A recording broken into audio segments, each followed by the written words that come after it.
Hello everyone, in this video I'll be translating and summarizing the latest Urdu broadcast by Moeed Pirzada to make it accessible for our English-speaking audience. Let's go through the key developments and insights in Moeed Pirzada's words. I'm sure that some of you must have noticed or connected that as soon as the declaration of the Muslim Islamic Summit in Doha comes before the world on the night of the 15th, within just a few hours of the 25-point agenda, the Israeli army officially launches a ground attack on Gaza City. Very harsh images from there start emerging before the world, and you must have wondered if this is really the helplessness and weakness of the Arabs. Is it really so important? Or is there some other kind of matter that is hidden from our eyes? Regarding this, I have many difficult questions before me, and in the past 24 hours, I've been investigating a lot to understand and find answers to these questions. But before I move towards this, I must also acknowledge that in the past 24 hours, very interesting developments have taken place in Pakistan's politics and affairs. One very interesting news is that quietly it has been claimed that when the United Nations General Assembly meeting takes place and Prime Minister Shahbaz Sharif will attend there, on the sidelines there will be a meeting between the United States President Donald Trump and Shahbaz Sharif. It is also claimed in this announcement that previously no Pakistani Prime Minister has met a United States President for a long time. Perhaps in the past 3 or 3.5 years, there was no conversation even. So in this regard, this will be a very big development, and Shahbaz Sharif will present Pakistan's case before the United States President. It also includes mention of India, as well as a memorandum of understanding regarding a rare earth metals company, so this is also a development.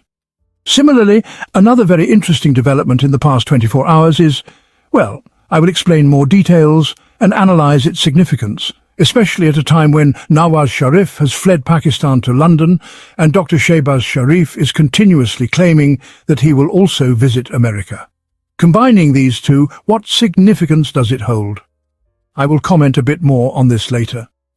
Another very interesting development is when Justice Babar Sattar, in the past 24 hours, declared the appointment of Major General Hafiz Rahman of the Pakistan Telecommunication Authority, who has been serving since 2023, invalid in the eyes of the law. First he was made member administration, then chairman. Both his appointments as member administration and then as chairman of PTA have been declared invalid by Justice Babar Sattar. The chairman has formally filed an intra-court appeal against this decision. Thirdly, another interesting development is the ongoing conflict or confrontation between Justice Sarfraz Doga, Chief Justice of Islamabad High Court, and advocate Imran Hazir Majari. This conflict is taking new and different forms. About 10 to 12 hours ago, through a lawyer named Adnan, a strange kind of reference was filed in Islamabad High Court against advocate Imran Hazir Majari. This reference claims that Imran Hazir Majari is an agent of Pakistan's enemy forces, an anti-state element, and a terrorist supporter. It includes groups like Tehreek-Taliban Pakistan, PLA, Pakistan Tehreek-Tahaffuz, and other organizations claiming he is their coordinator working against the state. Also, cases and furs under Pakistan's cyber laws have been filed against him. So these are also developments. Obviously, there are many such developments that I would like to comment on briefly. But first I want to go back to Doha. I want to go back to Aqaba. As I told you, perhaps some of you did not notice this, but I hope a certain percentage of you noticed it and connected what this is all about. 50 Muslim countries' leaders, including kings, princes, presidents, chief executives, some generals, and other personalities gather. They come together and issue a declaration. Their conference lasts 2 days, a ministerial meeting on Sunday, followed by heads of state meeting on Monday. In Doha, at the request of the Emir of Qatar, Sheikh Tamim bin Hamad Al Thani, they come and issue a declaration. But before the ink on that declaration dries, Israel, against whom all this is being done, launches an attack on Gaza City early on the morning of the 16th. After that, you see very harsh images from there, images showing Palestinians, men, women, children, elderly, running in an extremely sorrowful condition from north to south. Even Israeli media claims that early in the morning, the Israeli forces conducted around 40 or 50 airstrikes on skyscrapers, buildings, and different places telling people to evacuate. People run away in fear, and it is said that 40 to 50 people have died in these attacks. On one side, you see this. On the other side, Keep in mind that the US Secretary of State's actions raise the question whether there is any connection between these two events, the declaration and what is happening with the Palestinians. What is the relationship between these two? You might recall from my previous vlog that US Secretary of State Marco Rubio arrived on the 15th, or possibly the evening of the 14th, in Israel, where he visited the Western Wall, a religious site. But when he was leaving for Doha, Qatar, he issued a press statement saying that until the hostages are released, the war will continue. He suggested that if the situation cannot be resolved, unfortunately, we will have to accept that the war will keep going. About this, Pakistan's former ambassador, Hussein Haqqani, who many people often criticize, tweeted something significant. He said it seems that there is a connection between the statement of the US Secretary of State and the attacks on Gaza City. I will try to show you the tweet on the screen. Now, here is another very interesting thing related to Pakistan. On the 14th or 15th, a headline appeared in Pakistan's English newspaper Express Tribune, stating that the US Secretary of State spoke on the phone with Pakistan's Foreign Minister, Mr. Ishaq Dar. Due to Pakistan's typical style, the report also mentioned that they talked about Pakistan-India relations and mutual interests. Nothing else was mentioned. But the question is, Marco Rubio did not only call Ishaq Dar, Marco Rubio is going to Israel and Ishaq Dar is going to Doha for the Muslim-Islamic Summit. So what exactly did Marco Rubio discuss with Ishaq Dar? I believe Pakistan's media should have the courage to ask Ishaq Dar directly. What was discussed between you and the US Secretary of State before you went to the Islamic Summit? Maybe someone in Pakistan's National Assembly should have the courage to raise this question. Another big interesting news about 20 to 24 hours ago is that a comprehensive security arrangement between the US and Qatar is nearly finalized. When Qatar's Prime Minister Mohammed bin Abdul Rahman Al Thani came to Washington, he was basically seeking a new security arrangement with the US. There had been hints before that maybe permission for these attacks was given, so that Qatar's security compact with the US could be finalized. What does this tell us? It tells us that poor little Qatar, with a population between 250,000 and 300,000, has realized that the Arab world or the Muslim world cannot guarantee its security or provide any capacity to get guarantees from Iran or Russia. It understood that it should go to the US instead of Russia or China. It is running to the US, which already has the largest airbase in Qatar, with 19 bases in the Middle East. Despite the presence of all these bases, Qatar was attacked, and no one knew where the Israeli planes came from, likely from over Israel, so Qatar is asking the US for security. This is also news to absorb. Then the question arises, what exactly was in the declaration that was followed immediately by the attack? I strongly suspect that Pakistani newspapers did not publish this declaration, and perhaps few of you have seen it. I took some time and found the Doha Declaration of the Muslim-Islamic Summit. It is available on various Foreign Affairs Ministries' websites of the member countries and also in some newspapers. The full declaration contains 25 points. I read it carefully 2 or 3 times. Out of the 25 points, 19 points do not mention Gaza or the Palestinians at all, not even by name. Between points 19 and 25, there is a slight mention of Palestine and Gaza in a very conventional way, supporting a two-state solution. So, what is in the first 19 points? The 19 points basically say that the attack on Qatar will not be tolerated. GCC countries' sovereignty exists. There will be mutual agreements. The United Nations has made certain statements. Israel is violating certain things. All these 19 points revolve around Qatar, but you do not get to know from these points that there is a big war going on nearby, and Israeli forces are attacking Gaza.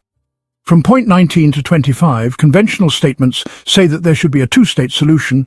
Israel should return to the 1967 borders. These are things that seem old and can be repeated any time. They have no connection to the ground reality. Looking at this declaration, a very painful and difficult question arises in your mind. Could it be that all this activity was actually done to facilitate Israel's attack on Gaza? Could it be that this whole summit was arranged in such a way, gathering people, to send a message, encouraging Israel and America that, well, yes, now you can do whatever you want with Gaza? To understand this question, I spent the whole day reading various writings by different Israeli authors, some published in Foreign Affairs and Foreign Policy magazines, line by line. Many writings say that the war should stop, a two-state solution should happen. Israel and Palestine both need peace. Then I came across a writing by two former senior officers of Shin Bet, Israel's internal security agency related to national security. This publication came out in the influential American journal Foreign Affairs a few days ago, titled What Israel Wants. These two authors say that Israel absolutely does not accept the two-state solution anymore. The Palestinian Authority in the West Bank has lost its trust and credibility. Hamas must be militarily eliminated and uprooted completely. Israel's security cannot be complete without this. If Israel has to endure criticism from America, Europe and its allies during this process, then, 100 times Bismillah, they are ready to endure that criticism. But they want to create circumstances that force the Palestinians to voluntarily leave Gaza and find countries willing to settle them. Egypt, Jordan or other Islamic countries like Sudan are hinted at. Then later it can be seen if any Palestinians want to return. But right now, they want to remove them from Gaza and reconstruct Gaza, as President Donald Trump once said. However, many liberals and leftists in the West and America have not understood the significance and intelligence behind this. From Israel's point of view, the only solution is to remove the Palestinians from Gaza, create such conditions that they are forced to leave voluntarily. This also involves Syria, where a large reconstruction is ongoing, and Israel wants the United States to push for many Palestinians to be involved in reconstruction inside Syria and settle there. These people should leave from here, meaning there is nothing hidden or secret about it. What you are now witnessing as a military operation has, a fully complete script. And now, when you look at the current situation, you understand that when Hamas leadership was told that America has put forward a peace proposal which has the approval of Israel as well, when this proposal was presented to Hamas, I believe there is no doubt left that the only purpose was to gather the various Hamas leadership spread across different parts of the world, some hiding in Iran, some in Egypt and some in unknown locations, all into one building at one time. As Qatar's Prime Minister Mohammed bin Abdul Rahman Al Thani stated while talking to the media in Washington, it was not a hidden fact. Everyone knew that on this day, at this time, in this diplomatic area, Hamas leadership would gather in such a building to consider this manuscript, this proposal. So they were gathered. At that time, an excuse was also given that the attack inside Jerusalem, in which 5 or 6 Israelis were killed, was claimed by the Al-Qassam brigades, and that was the reason for the attack. But when you look at the rest of the statements and writings, you realize that it's totally unclear who carried out that attack or who took responsibility for it. In such circumstances, you can never be sure who actually took responsibility and on whose behalf. But all of this has no connection with the Jerusalem attack. There is a complete script that Hamas's remaining leadership must be killed, be decapitated, because unless you uproot and finish them entirely, there can be no peace here.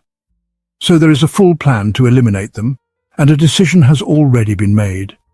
If my reading is correct, this means that a few Arab countries have already made a test agreement and understanding with Israel that Hamas must be completely eliminated. They consider this very necessary for the next step. This means that the remaining Hamas leaders who survived the attack on September 9th will be selectively targeted by Israeli intelligence wherever they are in the Middle East. Nowhere is safe for them. If they hide in Iran or find refuge somewhere in Turkey, that's a different matter. What will happen next is uncertain, but the next important step involves the United Nations. A big step is coming. Whether in the next few days or weeks, the situation that Netanyahu's army is creating will be recognized by the Arab countries as a fait accompli, and they will accept the next step, that for a while the Palestinian population will be moved from Gaza to Sudan or other places to allow reconstruction. After reconstruction, they will see who can return. This is now a fundamental question. Now, the next stage is that since today is September 17th, the next few days, 21st, 22nd, 23rd September, will see the United Nations General Assembly session. France is basically resisting it. Spain stands with France, Norway and Denmark stand with France. Canada also stands with France. Australia is somewhat with France, and Britain is likely following their lead. This means that if the war does not end by the end of September, they will recognize a Palestinian state. From Israel's point of view, this recognition process must be destroyed and made to fail. The conditions must be created so that recognition becomes just a crazy dream. This is the dilemma we are currently witnessing in the Middle East, and the next 5 to 8 days will be very important in this regard. Now coming to Pakistan, where similar news is emerging that Pakistan's Prime Minister Shahbaz Sharif is scheduled to meet America's leader Donald Trump, who I understand is currently in Britain. The meeting will happen on the sidelines of the General Assembly session in New York. In Pakistan's newspapers, there is a narrative being built that Shahbaz Sharif will present Pakistan's case, stating that relations with America have improved significantly. There is a mineral deal, and recently an MOU was signed with an American company which, as I told you, has no reputation, no market capitalization, no profit and no revenue. Yet this MOU with Pakistan's Frontier Works organization is being highly publicized. I think this is just to hide the real story. Dr. Shahbaz G had speculated that when Nawaz Sharif left Pakistan, he said the Sharif family was also trying to meet Donald Trump. Currently, the presentation being made is that Narendra Modi and India are an issue, and Dr. Moeed Yusuf, who is my namesake and was Pakistan's former national security advisor and vice president of a think tank in the US, wrote or had written an article in Foreign Affairs in the last 48 to 72 hours. In that article, it is argued that the US should bet on Pakistan, as in the current situation, Pakistan can be a better strategic partner in South Asia compared to India. It's a detailed piece that you can find on Google if interested. I'll try to show it on screen. The presentation is that Shahbaz Sharif wants to improve strategic matters between India and Pakistan with Donald Trump. But if, after watching the situation for 3 years, you think matters work like this, then you're mistaken. Any meeting will relate to the Sharif family's caste requirements. The Sharif family is currently trying to leverage their position with a view to General Asim Munir, whose extension, retirement, notification and replacement matters must be settled before November 29th. At this stage, neither Nawaz Sharif nor Shahbaz Sharif has Narendra Modi in their minds. Their focus is only General Asim Munir. So you should understand this meeting in that context. Another news is that Nawaz Sharif might also adopt America's stance. Shahid Shabir, a prominent former chief editor of the News International, tweeted a provocative claim that while Donald Trump is in Britain, Imran Khan's family, including Jemima and her son, will also try to meet Donald Trump. That's interesting. Let's quickly look at 2 developments related to Pakistan.